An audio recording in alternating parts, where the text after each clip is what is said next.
सुबह से ही तेज बारिश हो रही थी। गांव के चौराहे पर किशन और महेश के चाट पकौड़ी के ठेले आमने सामने लगे थे। जहां महेश के ठेले पर ग्राहकों की भीड़ लगी रहती थी, वहीं किशन का ठेला लगभग खाली पड़ा रहता था। वैसे तो दोनों कई सालों से एक ही काम कर रहे थे, लेकिन दोनों की किस्मत बिल्कुल अलग थी। क्यों किशन भाई, आज कुछ कमाई हुई या फिर बारिश ही देखते रह गए? बस भाई, जैसा भगवान चाहे। भगवान भी उसी की मदद करता है जो कुछ नया करे। ऐसे कब तक चलेगा भाई? किशन ने कोई जवाब नहीं दिया। वह जानता था कि महेश की बात सुनने में सलाह जैसी लग रही थी, लेकिन उसके अंदर छुपा ताना वह अच्छी तरह समझ रहा था। उसी समय गांव के रामदीन काका वहां पहुंचे। उन्होंने आते ही महेश के ठेले की तरफ मुंह कर लिया। अरे महेश बेटा, एक प्लेट गर्मा गर्म पकौड़ी देना। अभी देता हूँ काका। रामदीन काका ने एक नजर किशन के ठेले पर भी डाली, लेकिन बिना कुछ कहे महेश के पास ही खड़े हो गए। यह देखकर किशन को और बुरा लगा।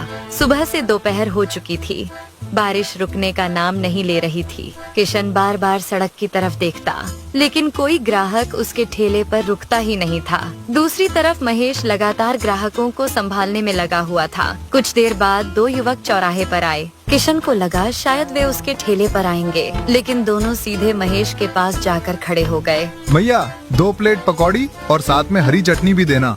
और जल्दी देना, बड़ी जोर की भूख लगी है। दोनों युवकों की बात सुनकर किशन ने नजरें झुका ली। उसे अब समझ नहीं आ रहा था कि आखिर लोग उसके ठेले पर क्यों नहीं आते। समय धीरे धीरे बीतता गया। शाम होने तक किशन की कुल कमाई सिर्फ 80 रुपए हुई थी। उसने अपने सामने रखी बची हुई पकौड़ियों की तरफ देखा। आधे से ज्यादा सामान वैसे ही पड़ा हुआ था। हे भगवान, आखिर मुझसे ऐसी कौन सी गलती हो रही है? शाम होते होते बारिश और तेज हो गई। चौराहे पर पानी भरने लगा था। लोग जल्दी जल्दी अपने घरों की तरफ लौट रहे थे। महेश अपने ठेले पर दिन भर की कमाई गिन रहा था। उसके चेहरे पर संतोष साफ दिखाई दे रहा था। वहीं किशन भारी मन से अपना सामान समेट रहा था। आज भी उसका दिन बेकार चला गया था। कुछ देर बाद उसने ठेला धकेलना शुरू किया और घर की तरफ चल पड़ा। तेज बारिश की बूंदें उसके कपड़ों को भिगो रही थीं, लेकिन उसे इसकी कोई परवाह नहीं थी। इस समय उसके मन में सिर्फ एक ही चिंता थी। अगर ऐसा ही चलता रहा तो एक दिन मुझे ये ठेला भी बेचना पड़ जाएगा। करीब आधे घंटे बाद किशन अपने घर पहुंचा। घर के बाहर उसकी पत्नी सुनीता खड़ी थी। वह रोज की तरह आज भी उसके लौटने का इंतजार कर रही थी। क्या हुआ जी, आज फिर काम नहीं चला क्या? काम क्या चलेगा सुनीता, लगता है अब मेरा ठेला ज्यादा दिन नहीं चलने वाला। ऐसा क्यों कह रहे हो जी? सुबह से शाम तक भीगता रहा, लेकिन पूरे दिन में सिर्फ 80 रुपए की कमाई हुई। उधर महेश के ठेले पर इतनी भीड़ थी कि उसे संभालना मुश्किल हो रहा था। सुनीता चुपचाप उसकी बातें सुनती रही। किशन की आवाज में निराशा साफ झलक रही थी। घर का खर्च बढ़ता जा रहा है सुनीता, बचत भी लगभग खत्म हो चुकी है। समझ नहीं आता आखिर क्या कर। कुछ देर तक दोनों के बीच खामोशी छाई रही। बाहर बारिश की बूंदें टीन की छत पर लगातार गिर रही थीं। अगर मैं कहूँ कि आपके पास ऐसा हुनर है जो हमारी पूरी किस्मत बदल सकता है तो? हुनर? कौन सा हुनर सुनीता? किशन हैरानी से सुनीता की तरफ देखने लगा। उसे बिल्कुल अंदाजा नहीं था कि सुनीता आखिर किस बात की तरफ इशारा कर रही है, लेकिन सुनीता के दिमाग में जो विचार आया था वही आने वाले दिनों में उनकी पूरी जिंदगी बदलने वाला था। अरे कुछ बोलो भी सुनीता, कौन सा हुनर? लगता है आप सच में भूल गए हैं। मैं क्या भूल गया सुनीता? आपके हाथ का तंदूरी चिकन रोटी। और क्या? इतना सुनते ही किशन कुछ पल के लिए चुप हो गया। उसे अचानक कई पुरानी बातें याद आने लगी। गांव में जब भी किसी की शादी होती थी या कोई बड़ा कार्यक्रम होता था, लोग खास तौर पर किशन को खाना बनाने के लिए बुलाते थे। उसके हाथ के तंदूरी चिकन रोटी की तारीफ दूर दूर तक होती थी। याद है पिछले साल मुखिया जी के बेटे की शादी में क्या हुआ था? क्या हुआ था सुनीता? लोग खाना खाने के बाद भी बार बार तंदूरी चिकन मांग रहे थे। कई लोग तो सिर्फ आपकी तारीफ कर रहे थे। किशन हल्का सा मुस्कुराया। उसे वह दिन अच्छी तरह याद थे। लेकिन सुनीता, शादी ब्याह की बात अलग होती है, उससे रोज कमाई थोड़ी होती है। यही तो मैं समझाने की कोशिश कर रही हूँ। सुनीता उठी और खिड़की के पास जाकर बाहर गिरती बारिश को देखने लगी। बाहर देखिए जी, इतनी बारिश हो रही है। ऐसे मौसम में लोगों का मन गर्मा गर्म और मसालेदार खाना खाने का करता है। हाँ वो तो है सुनीता, तो कल से चाट पकौड़ी की जगह तंदूरी चिकन और गर्मा गर्म रोटी बेचिए। किशन कुछ देर तक चुप बैठा रहा। उसने इस बारे में पहले कभी नहीं सोचा था। अगर सुनीता लोगों ने पसंद नहीं किया तो और अगर पसंद कर लिया तो? सुनीता की बात सुनकर किशन सोच में पड़ गया। कई महीनों बाद उसे पहली बार किसी नए रास्ते की उम्मीद दिखाई दी। उस रात दोनों देर तक योजना बनाते रहे। कितना सामान लाना है, कौन कौन से मसाले चाहिए, ठेले को कैसे तैयार करना है, सब कुछ तय हो गया। अगली सुबह किशन जल्दी उठ गया। बारिश अब भी जारी थी। सुनीता ने घर पर अपने हाथों से खास मसाला तैयार किया। उधर किशन बाजार से ताज़ा चिकन लेकर आया। दोनों पूरी मेहनत से काम में जुट गए। करीब 2 घंटे बाद किशन अपना ठेला लेकर गांव के चौराहे पर पहुंचा। लेकिन आज उसका ठेला पहले जैसा नहीं दिख रहा था। ठेले पर एक छोटा तंदूर रखा हुआ था। सामने एक नया बोर्ड लगाया गया था, तंदूरी चिकन और रोटी। चौराहे से गुजरने वाले लोग हैरानी से उस बोर्ड को देखने लगे। उधर महेश भी अपने ठेले से यह सब देख रहा था। अरे वाह किशन भाई, आज तो बड़ा बदलाव कर दिए। बस भाई, कुछ नया करने की कोशिश कर रहा हूँ। चाट पकौड़ी छोड़कर अब तंदूरी चिकन बेचोगे? हाँ, सोच रहा हूँ एक बार कोशिश करके देखूं। कोशिश करने में क्या जाता है, लेकिन गांव में तंदूरी चिकन कौन खाएगा? महेश हंसने लगा। उसके साथ खड़े 2-3 ग्राहक भी मुस्कुरा दिए। लेकिन किशन ने किसी की बात का बुरा नहीं माना। उसने तंदूर जलाया और चिकन को मसालों में अच्छी तरह मैरिनेट करके तंदूर में लगा दिया। कुछ ही मिनटों बाद तंदूर से उठती खुशबू पूरे चौराहे में फैलने लगी। खुशबू इतनी जबरदस्त थी कि कई लोगों के कदम अपने आप रुक गए। तभी वहाँ से गुजर रहे 2 युवक ठेले के सामने आकर खड़े हो गए। किशन भाई, क्या बना रहे हो? तंदूरी चिकन और गर्मा गर्म रोटी। खुशबू तो बड़ी जबरदस्त आ रही है। एक प्लेट लगा दो। यह किशन के नए काम का पहला ग्राहक था। उसका दिल जोर जोर से धड़कने लगा। उसने पूरी मेहनत से प्लेट तैयार की और दोनों युवकों के सामने रख दी। दोनों ने पहला निवाला मुंह में रखा। अगले ही पल दोनों एक दूसरे की तरफ देखने लगे। वाह भाई वाह, सच में कमाल का स्वाद है किशन भाई। इतना बढ़िया तंदूरी चिकन तो मैंने शहर के ढाबों में भी नहीं खाया। दोपहर तक किशन का आधे से ज्यादा सामान बिक चुका था।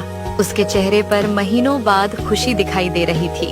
लेकिन दूसरी तरफ महेश के चेहरे का रंग उड़ने लगा था। उसे पहली बार महसूस हुआ कि शायद किशन का यह नया ठेला उसके लिए एक बड़ी मुसीबत बनने वाला है। शाम होते होते किशन का पूरा तंदूरी चिकन और सारी रोटियां बिक चुकी थीं। ठेले पर खड़े आखिरी ग्राहक ने भी पैसे दिए और मुस्कुराते हुए वहाँ से चला गया। किशन कुछ पल तक खाली ठेले को देखता रहा। उसे यकीन ही नहीं हो रहा था कि जिस ठेले पर कल तक ग्राहक नहीं आते थे, आज वहाँ लोगों की लाइन लगी हुई थी। हे भगवान, आज तो कमाल ही हो गया। उस रात जब किशन घर पहुँचा तो उसके चेहरे पर लंबे समय बाद सच्ची खुशी दिखाई दे रही थी। ये लो सुनीता, आज की कमाई। अरे, आज तो काफी पैसे लग रहे हैं। सिर्फ काफी नहीं, पिछले कई दिनों की कमाई से भी ज्यादा है। सुनीता की आंखों में भी खुशी चमक उठी। उसे यकीन हो गया था कि उसका आइडिया काम कर गया है। अगले दिन भी बारिश जारी रही, लेकिन इस बार किशन सुबह सुबह ही पूरे उत्साह के साथ तैयारी में जुट गया। अब उसने पहले से ज्यादा चिकन और ज्यादा आटा तैयार किया था। उसे अंदाजा था कि आज भीड़ कल से ज्यादा होगी, और हुआ भी बिल्कुल ऐसा ही। जैसे ही तंदूर जला और मसालों की खुशबू हवा में फैली, लोग उसके ठेले की तरफ आने लगे।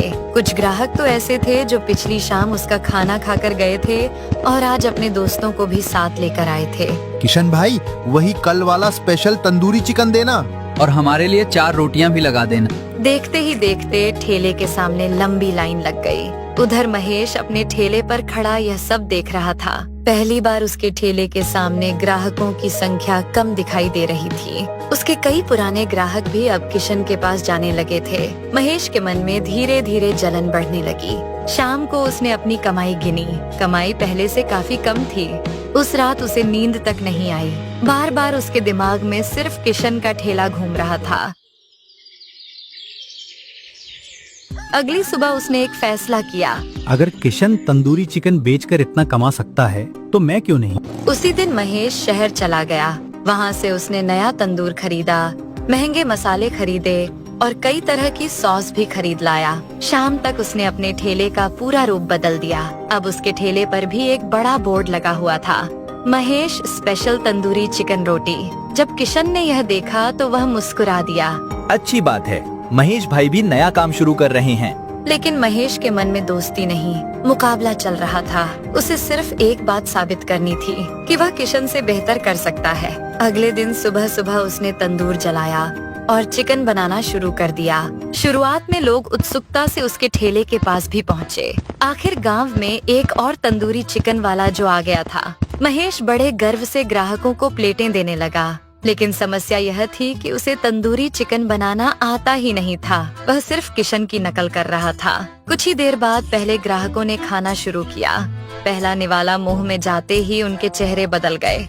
अरे भाई, इसमें नमक इतना ज्यादा क्यों है? और ये चिकन तो अंदर से ठीक से पका भी नहीं है।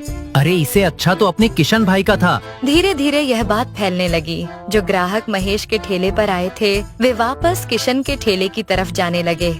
उधर किशन के ठेले पर पहले से भी ज्यादा भीड़ जमा हो गई। महेश का चेहरा गुस्से से लाल हो गया। उसने सोचा था कि वह आसानी से किशन को पीछे छोड़ देगा, लेकिन मामला बिल्कुल उल्टा हो गया था। अब लोग उसके ठेले का मजाक उड़ाने लगे थे। भाई, नकल करने से कोई उस्ताद नहीं बन जाता, लगे थे। सही कहा, स्वाद तो हाथ के हुनर में होता है। महेश को ये बातें तीर की तरह चुभ रही थीं। उसकी जलन अब पहले से कहीं ज्यादा बढ़ चुकी थी। वह दूर खड़ा किशन के ठेले पर लगी भीड़ को देख रहा था।